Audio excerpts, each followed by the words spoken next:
Delimitation वाली बात है, ये क्यों जरूरी है? क्योंकि ऑपोजिशन ये कह रहा है कि 2029 के लोकसभा चुनाव को जीतने के लिए डिलिमिटेशन अपने सुविधा अनुसार करा करके 2029 के चुनाव में सरकार जाना चाहती है कि फेवरेबल कंडीशंस बन जाए।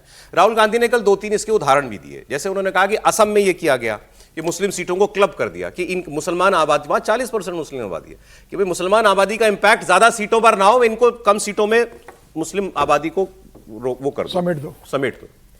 जम्मू कश्मीर में ऐसा हुआ, उमर अब्दुल्ला ने कल स्टेटमेंट दिया। तो ये बातें की जा रही। राहुल गांधी ने कल 2-3 उदाहरण और दिए कि ऐसी ऐसी कॉन्स्टिट्यूएंसी भी बनाई गई है जो कॉन्टिग्युअस ही नहीं है।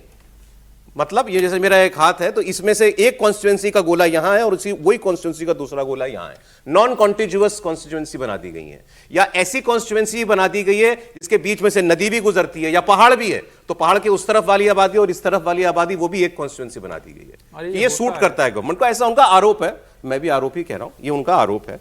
अब ये परिसीमन वाली जो बात है, हमारी बहुत बहस हुई अभी प्रोग्राम से पहले इसमें।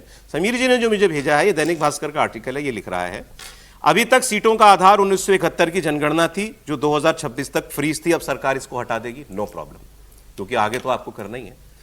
फिर आगे वो कह रहे हैं परिसीमन कब होगा और किस जनगणना के आधार पर होगा, यह संविधान की जगह संसद एक साधारण कानून बनाकर तय कर सकेगी। अभी तक कॉन्स्टिट्यूशन ये कहता है after every census there will be delimitation. वो अनिवार्यता खत्म हो गई है। पहले हर जनगणना के बाद परिसीमन अनिवार्य था, अब ये सरकार की इच्छा पर निर्भर करेगा कि कब डिलिमिटेशन किया जाएगा। तो समीर जी, ये ठीक है? बिल्कुल बराबर है सरकार का ये किया चेंजेस।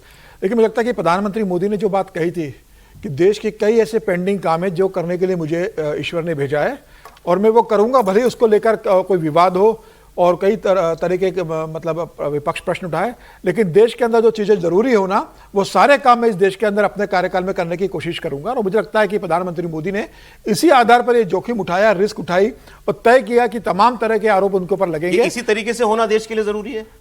देखिए, मुझे लगता है कि क्यों नहीं होना जरूरी है। हमें अब यह कहना कि भाई जनगणना की बात कराओ, अभी कराना जरूर था क्या, तो अभी ना कराना क्यों जरूरी नहीं था? जब भी अच्छा काम हो तब शुरुआत की जानी चाहिए, उसके लिए लंबा इंतजार नहीं करना चाहिए। और जो 1972 में को रोक दिया गया था कि 2001 तक नहीं होगा, 2001 में अटल बिहारी जी ने रोक दिया कि 2026 तक नहीं होगा, तो क्या प्रधानमंत्री मोदी जी भी वो उसी ढर्रे पर चले, जिस ढर्रे पर पुरानी सरकारें चले कि अभी 15 साल और नहीं होगा, 20 साल नहीं होगा? प्रधानमंत्री मोदी इस समस्या को हमेशा के लिए खत्म करना चाहते हैं और लगातार 55 साल से जनगणना के आधार पर, 55 साल की जो जनगणना थी उसके आधार पर जो 543 सीट्स का बना हुआ था, उसके बाद कोई चेंजेस नहीं हुआ।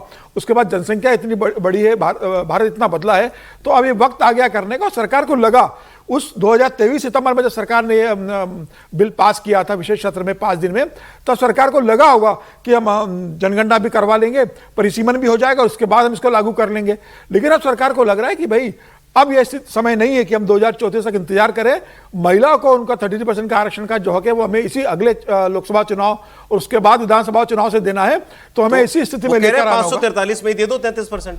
नहीं, लेकिन अगर सरकार ये कोशिश कर रही है कि 543 सीटें बढ़ा दी जाए और 815 816 सीटें कर दी जाए, जब संसद बन चुकी है उसके हिसाब से 850 सीटों में से 815 सीटें राज्यों को और 35 सीटें बची हुई अगर केंद्र शासित राज्यों में बढ़ती है, तो क्या तकलीफ है? मुझे लगता है सारी पार्टियां उसके साथ में तैयारी करें।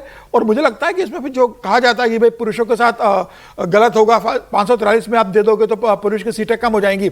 सरकार तो कह रही है कि हम भाई अधिकार बढ़ा रहे हैं, सीटें बढ़ा रहे हैं, राज्यों के साथ न्याय कर रहे हो। जो दक्षिण का आरोप लग रहा है कि दक्षिण की सीटें कम हो जाएंगी, सरकार कह रहे हैं उनके साथ बड़ी डिटेल में बात की। आप एक लाइन कह रही सर? नहीं, मैं बस एक ही लाइन कह रहा हूं। तो फिर उसके लिए भी तो सीटों को चिन्हित करना पड़ेगा, महिला आरक्षण के लिए भी, तो उस पे भी कहेंगे कि ये भी क्यों होना चाहिए फिर? मतलब उसमें भी तो सरकार अपनी मनमर्जी कर सकती है ना। तो अच्छी बात ये है, यहाँ पर हम लोग जब चर्चा करते हैं कि जो सरकार जब करती है वो अच्छा ही करती है।